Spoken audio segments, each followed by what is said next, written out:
ప్రపంచంపై ప్రళయంలా విరుచుకుపడుతున్న క్యాన్సర్పై పోరాటానికి సహకారమిస్తూ క్యాన్సర్ విముక్తికి సందేశమందిస్తున్న ఈ కార్యక్రమానికి చేయూతనందిస్తున్న మానవతావాది శ్రీ చుక్కపల్లి పిచ్చయ్య గారికి కృతజ్ఞతాభినందనలు.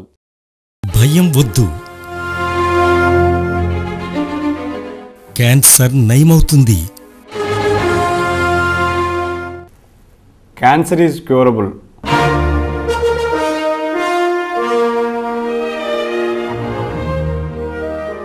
సృష్టి ఆది నుండి అనేక వ్యాధులు మానవుడి మీద దాడి చేస్తూనే ఉన్నాయి. మానవుడు వ్యాధుల మీద నిరంతరం పోరాటం సాగిస్తూనే ఉన్నాడు. క్రమక్రమంగా ఆయుర్వేదం, హోమియోపతి, అల్లోపతి వైద్య విధానాలు పుట్టుకొచ్చాయి. మానవ జాతిని వ్యాధుల నుండి కాపాడటానికి వైద్య శాస్త్రం అనేక పరిశోధనలతో విజయం సాధిస్తూనే ఉంది. క్యాన్సర్ ప్రపంచవ్యాప్తంగా మానవ హరణం చేస్తోంది. ప్రపంచంలో ప్రతి సంవత్సరం కొత్తగా 2,40,00,000 మంది క్యాన్సర్ బారిన పడుతున్నారు. వారిలో సుమారు 1,60,00,000 మందిని పొట్టనబెట్టుకుంటోంది. వయస్సుతో నిమిత్తం లేకుండా ప్రపంచ జనాభాలో ప్రతి 1000 మందిలో ఒకరు క్యాన్సర్కు గురవుతున్నారు. భారతదేశంలో ప్రతి ఏటా 9 లక్షల మందికి సోకగా సుమారు వారిలో 6 లక్షల మంది మరణిస్తున్నారు. ఆంధ్రప్రదేశ్లో 70,000 మందికి క్యాన్సర్ వచ్చి 40,000 మందిని ఒక సంవత్సరంలోనే చంపేస్తోంది. ప్రపంచ ఆరోగ్య సంస్థ సమాచారం ప్రకారం 41,70,000 కోట్ల ఆర్థిక నష్టాన్ని ప్రపంచానికి కలిగిస్తోంది క్యాన్సర్. క్యాన్సర్ అత్యంత ప్రమాదకరమైన మృత్యు హెచ్చరిక. భయపడకండి, మానవుడు సాధించలేనిది ఏదీ లేదు. అన్ని జబ్బుల్లాగే క్యాన్సర్ నయమవుతుంది. క్యాన్సర్ మీద వైద్య శాస్త్రం అనేక సూచనలు అందిస్తోంది. తెలుసుకుని జాగ్రత్త పడి క్యాన్సర్ను నివారించుకోండి. అవగాహనతో ఆరోగ్యవంతులుగా జీవించండి.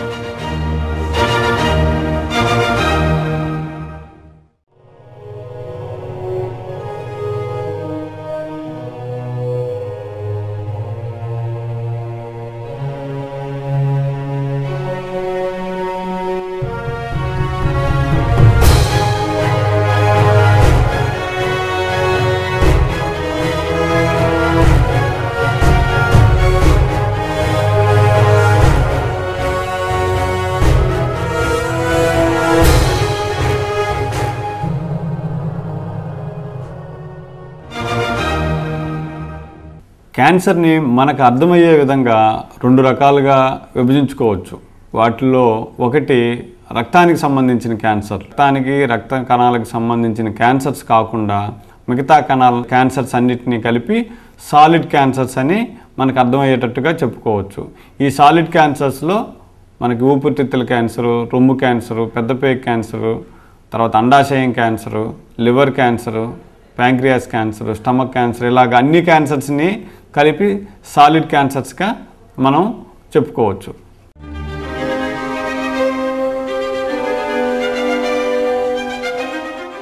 మానని పుండు, అసహజమైన రక్తస్రావం, తగ్గని దగ్గు, ఎంతకీ తగ్గని జ్వరం, బొంగురు గొంతు, కళ్ళెలో రక్తపు చార, పెరుగుతున్న కంతులు, రొమ్ములో గడ్డలు, మలంలో రక్తం, మలమూత్ర విసర్జన సమయాలలో మార్పు, పుట్టుమచ్చల మార్పు, కారణం లేకుండా తగ్గుతున్న బరువు, ఈ లక్షణాలుంటే క్యాన్సర్ ఉండటానికి అవకాశం ఎక్కువగా ఉంటుంది. అందుకని త్వరితగతిన పరీక్షలు చేయించుకోవాల్సిన అవసరం ఉంది.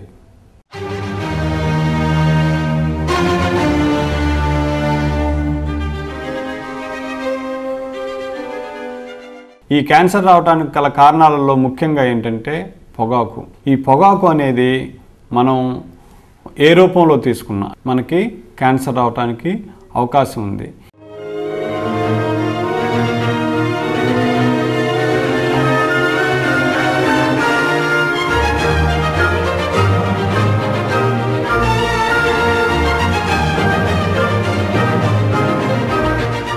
పొగాకు ద్వారా నోటికి, ఆహార నాళానికి, ఊపిరితిత్తులకు, పొట్ట, కాలేయము, ప్యాంక్రియాస్కి, కిడ్నీలకి, రొమ్ముకు, రక్తానికి క్యాన్సర్ రావచ్చు.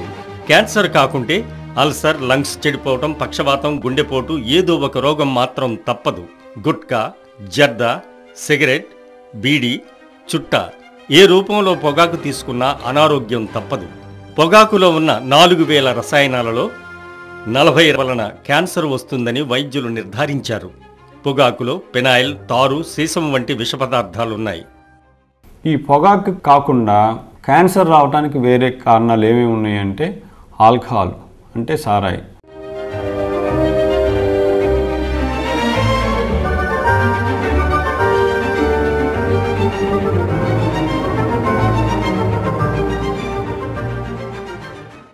సారాయి తీసుకోవటం వల్ల ఏంటంటే డైరెక్ట్గా లివర్ డ్యామేజ్ అయిపోయి లివర్ క్యాన్సర్ రావడానికి అవకాశం ఉంది. ఈ మద్యం తీసుకునే వాళ్ళు ఎక్కువ మంది స్మోకింగ్ అంటే పొగాకు తీసుకోవటం కూడా అలవాటు ఉంటుంది. సో ఈ రెండు కలిపి తీసుకోవటం వల్ల వీళ్ళకి క్యాన్సర్ వచ్చే రిస్క్ ఇంకా చాలా ఎక్కువగా ఉంటుంది.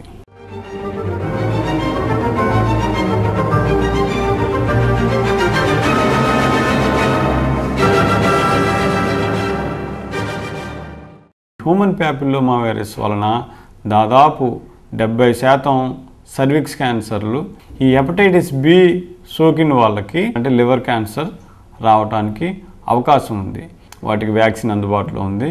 వ్యాక్సిన్ తీసుకోవటం ద్వారా ఆ వైరస్ బారిన పడకుండా మనల్ని మనం కాపాడుకోవచ్చు. తద్వారా క్యాన్సర్ కూడా రాకుండా మనల్ని మనం కాపాడుకోవచ్చు. కొన్ని కెమికల్స్ ఎక్స్పోజర్ అవటం వల్ల కూడా క్యాన్సర్ రావచ్చు. బహిర్గతమైన కొన్ని రసాయనాల వలన క్యాన్సర్ రావచ్చు. యాస్బెస్టస్ వల్ల ఊపిరితిత్తులకు, షూ ఇండస్ట్రీ రసాయనాల వల్ల కిడ్నీలకు, మూత్రాశయానికి క్యాన్సర్ సోకవచ్చు. నిరంతరం అతి వేడిలో ఉన్న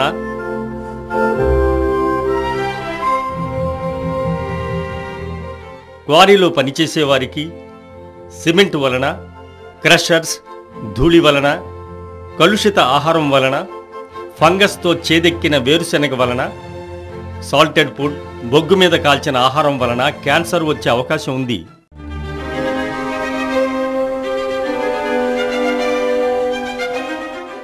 రేడియేషన్ ఎక్స్పోజర్ వల్ల కూడా క్యాన్సర్ రావడానికి అవకాశం ఉంది. సహజ సిద్ధంగా ప్రకృతిలో ఉన్న రేడియేషన్ ఒక్కోసారి మోతాదు మించితే క్యాన్సర్ వచ్చే ప్రమాదం ఉంది. మానవ తప్పిదం వలన అణు రియాక్టర్స్ పేలినప్పుడు అణుధార్మికత సోకి క్యాన్సర్ వచ్చే అవకాశం ఉంది.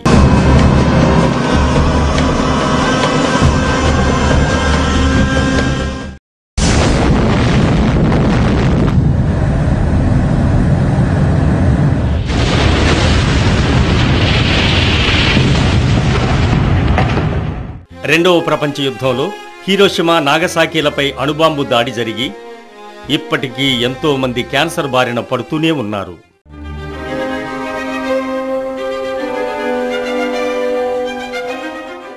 ఆరోగ్యవంతమైన వ్యక్తుల్లో సింపుల్ పరీక్షలు చేయటం ద్వారా క్యాన్సర్ లాంటివి ఏమన్నా ఉంటే కనుగొనడానికి చేసే ప్రయత్నం, దీన్ని స్క్రీనింగ్ టెస్ట్లు అంటాం. ఈ స్క్రీనింగ్ టెస్టుల్ని మనం ముఖ్యంగా ఎక్కువగా వచ్చే జబ్బులకు మాత్రమే చేస్తాం. వాటిలో మొదటిది బ్రెస్ట్ క్యాన్సర్.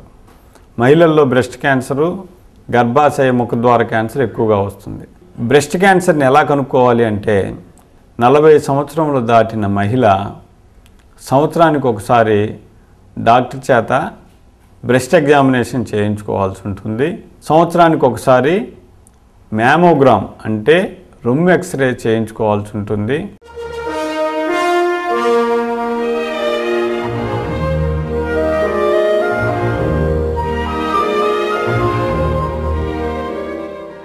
ఇరవై సంవత్సరాలు దాటిన ప్రతి మహిళ కూడా నెల బ్రెస్ట్ ఎగ్జామినేషన్ చేసుకోవాల్సి ఉంటుంది. నెలసరి అవుతున్న వాళ్ళకంటే మెన్స్ట్రువల్ సైకిల్ జరుగుతున్న వాళ్ళకి ఆ బ్లీడింగ్ అయిపోయిన తర్వాత ఎగ్జామినేషన్ చేసుకోవాలి. అదే నెలసరి ఆగిపోయిన వాళ్ళకైతే నెలలో మొదటి తారీఖు సొంతగా బ్రెస్ట్ ఎగ్జామినేషన్ చేసుకోవచ్చు. చేతి వేళ్లను ప్యాడ్లా చాచి రొమ్ము చుట్టూ తిప్పి రొమ్ములో గడ్డలు గుర్తించవచ్చు. అద్దంలో వంగి చూసుకుని తేడాను గమనించాలి. పడుకుని ఈ విధంగా కుడి ఎడమ రొమ్ములను పరీక్షించుకోవాలి. చనుమొనల నుండి ద్రవాలు, రక్తం వచ్చినా, వాపు కనిపించినా, రొమ్ముపై చర్మం గట్టిపడినా, రొమ్ములో గడ్డలు వచ్చినా, చనుమొన ఒక పక్కకు లాగేసినట్లు ఉన్నా, ఒక రొమ్ము ఆకారం మారినా క్యాన్సర్గా గుర్తించే వీలుంటుంది. మహిళల మరణాలలో రొమ్ము క్యాన్సర్ ప్రథమ స్థానంలో ఉంది. ప్రపంచ ఆరోగ్య సంస్థ సమాచారం ప్రకారం ప్రతి 8 మందిలో ఒకరికి రొమ్ము క్యాన్సర్ సర్వసాధారణంగా వస్తోంది. క్యాన్సర్ కేసుల్లో రొమ్ము క్యాన్సర్ వారు 9% ఉన్నారు. భారతదేశంలో ప్రతి ఏటా 80,000 మందికి రొమ్ము క్యాన్సర్ వస్తోంది.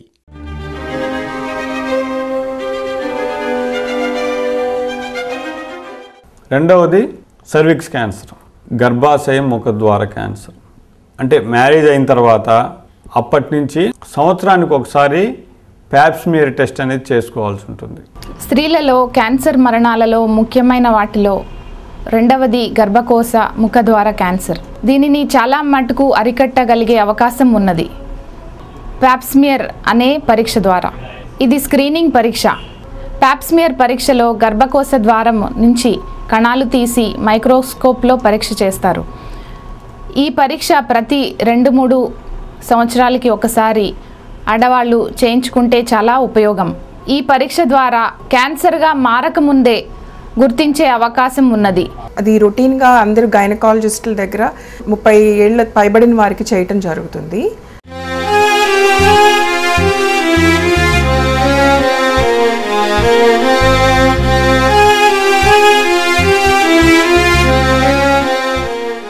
ఈ ప్యాప్స్మియర్ కనుక వరుసగా 3 సంవత్సరాలు నార్మల్ అని కాకపోతే నెగిటివ్ అని వచ్చిందంటే ఆ తరువాత ప్రతి 3 సంవత్సరాలకు ఒకసారి ఈ ప్యాప్స్మియర్ టెస్ట్ చేసుకోవచ్చును.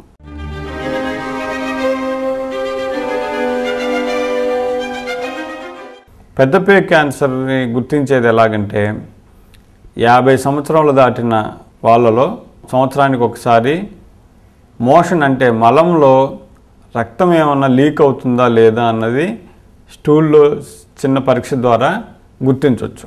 అలాగే డాక్టర్ చేత కూడా సంవత్సరానికి ఒకసారి పరీక్ష చేయించుకోవాల్సి ఉంటుంది. పెద్ద పేగు మొత్తాన్ని ఒక చిన్న ట్యూబ్ పంపించడం ద్వారా పరీక్ష చేస్తారు. దీన్ని కొలనోస్కోపీ అంటారు. కొలనోస్కోపీ ద్వారా పెద్ద పేగులో క్యాన్సర్ ఇతర సమస్యల్ని కనుగొంటారు. 50 సంవత్సరాలు దాటిన వాళ్ళలో ప్రతి 10 సంవత్సరాలకు ఒకసారి ఈ టెస్టు చేసుకోవాల్సిన అవసరం ఉంది.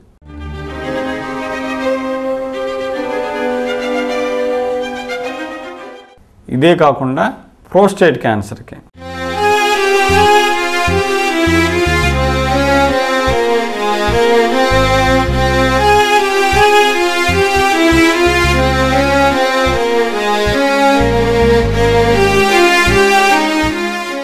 ప్రోస్టేట్ క్యాన్సర్కి 50 సంవత్సరాలు దాటిన పురుషుల్లో సంవత్సరానికి ఒకసారి డాక్టర్ గారి చేత పరీక్ష చేయించుకోవటం, పిఎస్ఏ అనే టెస్ట్ ఒకటి సంవత్సరానికి ఒకసారి చేసుకోవాల్సి ఉంటుంది.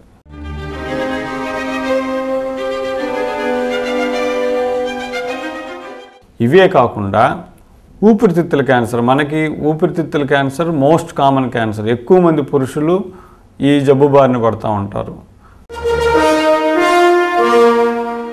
వీళ్ళల్లో హెవీ స్మోకర్స్, బాగా స్మోకింగ్ అలవాటు ఉన్న వాళ్ళల్లో CT scan, low dose CT scan సంవత్సరానికి ఒకసారి చేసుకోవచ్చు. ఈ విధంగా ఆరోగ్యవంతమైన వ్యక్తులలో సింపుల్ టెస్టులు చేసి క్యాన్సర్ లాంటిది ఏమైనా ఉంటే వాటిని త్వరితంగా తొలి దశల్లో గుర్తించడానికి సాధ్యపడుతుంది. చికిత్స చాలా సులభతరంగా ఉంటుంది, తక్కువ ఖర్చుతో ఉంటుంది, పూర్తిగా నయం చేయడానికి అవకాశం ఉంటుంది. అందుకని స్క్రీనింగ్ టెస్టులు అనేవి తప్పనిసరిగా చేయించుకోవాల్సిన అవసరం ఎంతైనా ఉంది. బ్రెస్ట్ క్యాన్సర్, ఓవరీ క్యాన్సర్, పెద్దపే క్యాన్సర్ ఇలాంటివన్నీ వంశపారంపర్యంగా వచ్చే అవకాశం ఉంటుంది.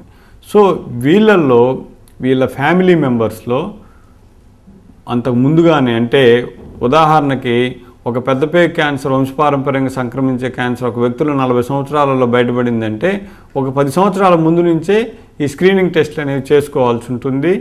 ఒకవేళ మనం చేసిన జెనెటిక్ టెస్టింగుల్లో ఆ జబ్బు బారిన పడ్డ వాళ్ళ లోపం వాళ్ళ ఫ్యామిలీ మెంబర్స్లో కూడా కనిపిస్తే వాళ్ళల్లో ఆ భాగం ఏదైతే ఉందో ఆ భాగాన్ని తీసేయటాన్ని ప్రివెంటివ్ సర్జరీస్ అంటాం. అంటే ఇప్పుడు రొమ్ము క్యాన్సర్ వంశపారంపర్యంగా వచ్చే రొమ్ము క్యాన్సర్ అయితే ఓవరీస్ తొలగించడం ద్వారా ఆ క్యాన్సర్ రాకుండా నివారించవచ్చు. ఒక్కొక్కసారి 2 రొమ్ములు తీసేయటం ద్వారా రొమ్ము క్యాన్సర్ రాకుండా నివారించవచ్చు.